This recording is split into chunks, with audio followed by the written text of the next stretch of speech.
The coronavirus pandemic has now touched every corner of the world, even reaching as far as Antarctica. But groundbreaking research has produced a range of highly effective vaccines in the space of just a year. Many now believe we're at the beginning of the end, with the vaccine rollout paving the way for a new normal in a post-COVID world. But what does this future look like, and how will it be achieved?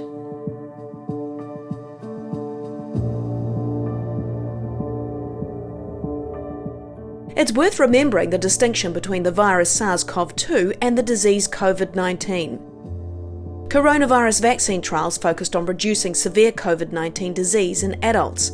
They did not examine whether vaccines prevented SARS-CoV-2 infection.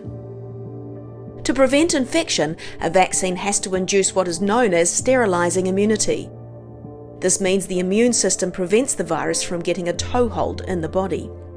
If a coronavirus vaccine does not produce sterilizing immunity, then a vaccinated person can still be infected with SARS-CoV-2 and risk transmitting it to others. So there are two scenarios for the coronavirus vaccine. One, that it prevents disease but not infection. This reduces hospitalizations and deaths but does not suppress the virus. And two, it prevents disease and reduces infections. This reduces hospitalizations and deaths and suppresses the virus. This has huge implications for the vaccination strategy and the future of the pandemic. If we take the first scenario, that coronavirus vaccines prevent disease but not infection, then SARS-CoV-2 will almost certainly become endemic. This means it will continue to circulate in regions around the world, and we must learn to live with the virus and reduce its harm through targeted vaccination campaigns, like we do now with the flu. There are two key variables in this scenario. How quickly can the virus escape immunity? And how long does vaccine immunity last? We can look to influenza, otherwise known as flu, as an example of an endemic virus. The 1918 influenza pandemic, which killed more than 50 million people, introduced the influenza A virus from birds into humans. Now almost all cases of influenza A descend from that pandemic, which contributes to almost 650,000 deaths from seasonal flu a year.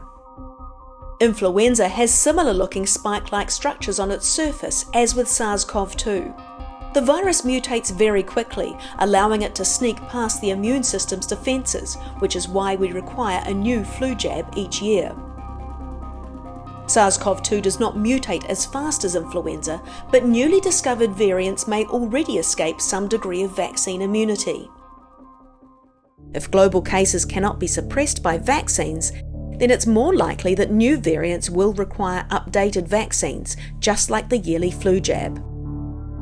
But if immune escape doesn't occur as easily as with influenza, then the second question is how long will SARS-CoV-2 immunity last by either infection or vaccination?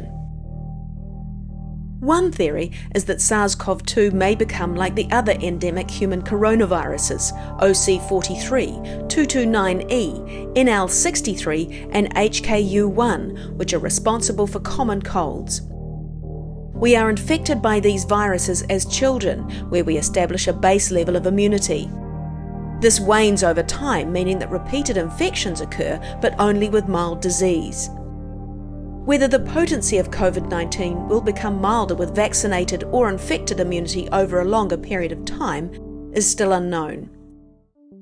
If we return to the second scenario, that is, a vaccine that reduces disease and infections, a strategy of virus elimination may be possible. Key to elimination is vaccine herd immunity. The principle relies on a vaccinated person not being able to transmit or be infected by the SARS-CoV-2 virus. Increasing the number of people who cannot be infected or pass on the virus will, at a certain threshold, protect the population as a whole.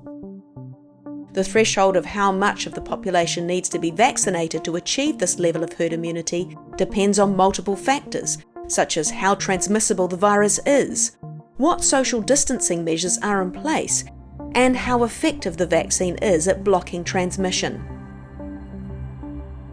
For SARS-CoV-2, a vaccine that can block almost all transmission will require between 60 to 80% uptake in a population, depending on which model you look at.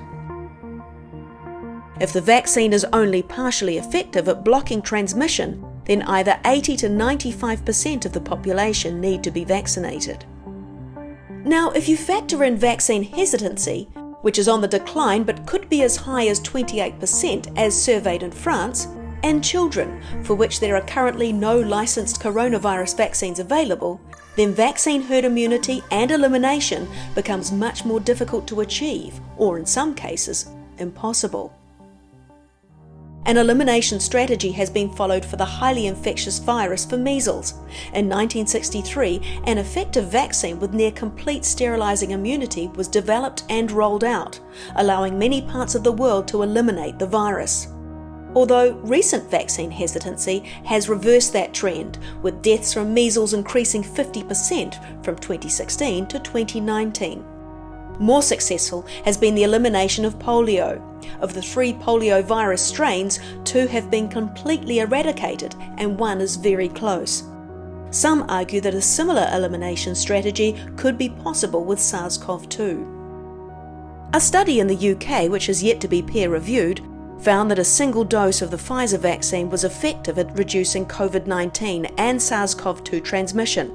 If confirmed, it paves the way for a possible elimination strategy for the virus.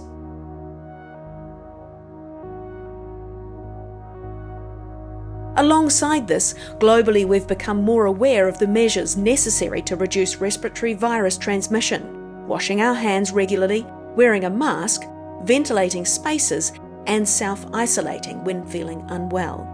For example, in the UK, a combination of these measures and an increased uptake in flu vaccinations has resulted in not a single case of flu being detected this year by Public Health England.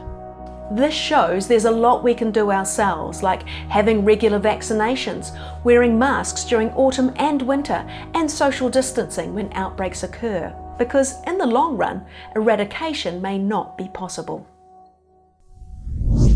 Thanks for watching. Don't forget to like, comment and subscribe and hit the bell button below for notifications. We'll see you next time.